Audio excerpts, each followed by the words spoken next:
لیکن یہ نہیں کہ پڑھ کے دیکھتا ہوں واقعی بچتا ہوں کہ نہیں بچتا، ایسا نہیں، میں پڑھوں گا انشاءاللہ بچنے کی نیت سے تو مولا بچا لے گا، بچا لے گا۔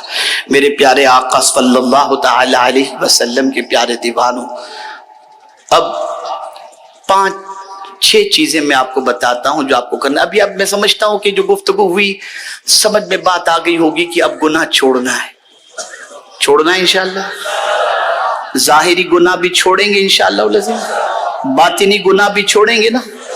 میں آپ کو یقین کے ساتھ کہتا ہوں 2 گناہ کے بارے میں بتا دوں، 2 گناہ کے بارے میں چھوڑ کر کے دیکھیے آپ،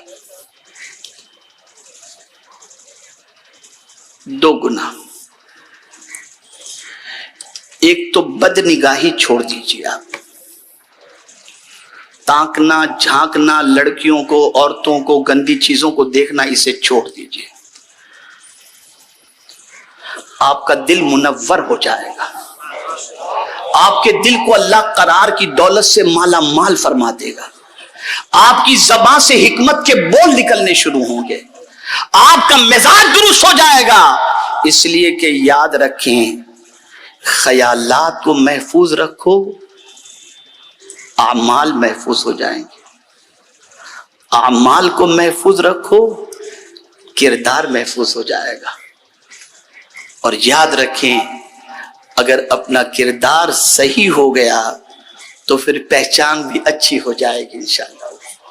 یہ خیالات ہی ہیں، جہاں دیکھا خیالات بگڑے، نظر نیچی کر لو اور کر کے دیکھو،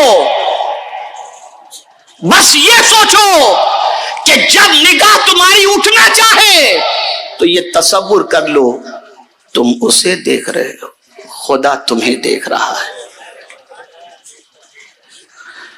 جب سیلنگ پر بائک لے کر، سیلنگ پر کار لے کر جا رہے ہو تو اسپیڈ سلو کر دیتے ہو کہ کیمرہ دیکھ رہا ہے، تو کیا تم اللہ دیکھ رہا ہے اس تصور سے گناہ نہیں چھوڑ سکتے؟ چھوڑو گناہوں کو، بچو گناہوں سے۔ ہم دیکھ رہے ہیں کہ نیکیاں بھی ہو رہی ہیں اور دامن پر نہ جانے کتنے گناہوں کے دھبے بھی روز لگتے نظر آتے ہیں۔ اب کسی کے ذہن میں یہ بات آئی، چلو ایک تو یہ گناہ سے بچنا ہے، بد نگاہی سے، دوسری چیز نماز قضا کرنے سے بچو، یہ قضا نہیں ہونی چاہیے، اس لیے کہ آقا کریم صلی اللہ علیہ وسلم نے ارشاد فرمایا، جو شخص جان بوجھ کر کے نماز قضا کرے، اللہ اپنا دستے امان اس سے اٹھا لیتا ہے۔ اب اللہ اگر دستے امان اٹھا لے تو کون ہمیں پناہ دے گا؟ اب آئیے 6 باتیں میں بتا دوں، اسے دل و دماغ میں محفوظ کر لیں۔ میں حضور مفکر اسلام کی بارگاہ میں معذرت چاہتا ہوں کہ گفتگو تھوڑی لمبی ہو گئی میری، تو بس یہ 6 باتیں آپ کو کیا کرنا ہے۔ نمبر 1، اس کو ذہن میں رکھیں، وقت کی قدر کرو، گلی کوچوں میں گھومنے گھامنے میں فالتو چیزوں میں ٹائم ضائع نہ کرو، وقت کی قدر کرو۔ نمبر 2، سادگی کی زندگی اختیار کرنے کی کوشش کرو، آنے والے دن پتہ نہیں کیا لے کر کے آئے۔ تیسری چیز، صفائی کا اہتمام۔ اور سادگی کی بات کرتے ہوئے میں یہ بھی عرض کر دوں، آج ہمارے یہاں نکاح اتنے مہنگے ہو گئے، شادی اتنی مہنگی ہو گئی کہ 1 کروڑ سے کم کی کوئی شادی نہیں ہو رہی ہے الا ماشاءاللہ۔ اگر یہ بڑی شادی کرنے والے لوگ سادگی سے شادی کریں اور سب اپنی دولت کو تعمیر ملت و امت کے پیچھے خرچ کریں تو ہر سال ہماری کئی اسکولز اور کئی کالج اور کئی ہاسپٹل تعمیر ہو سکتے ہیں۔ اور اگر کوئی یہ سوچے کہ کمایا میں نے، اگر میں اپنی خوشی کے پیچھے خرچ نہ کروں تو کون کرے گا؟ آئیے میں آپ کو بتاؤں، رسول اعظم صلی اللہ علیہ وسلم فرماتے ہیں، جس کسی نے صبح اس حال میں کی کہ میری امت کے کاموں کے بارے میں نہ سوچا، فلیس منا، وہ میرا ہے ہی نہیں، وہ ہے ہی نہیں۔ صبح کرو تو حضور کی امت کے بارے میں سوچو۔ تو 3 چیزیں میں نے بتائیں، چوتھی چیز، علم دین اور علم دنیا دونوں کے پیچھے محنت کرو. عشق الہی، عشق رسالت مآب صلی اللہ علیہ وسلم اور عشق قرآن مقدس کے اندر اپنی زندگی گزارو. اور چھٹی چیز، عبادت کے سلسلے میں سستی نہیں، چستی کا مظاہرہ کرو.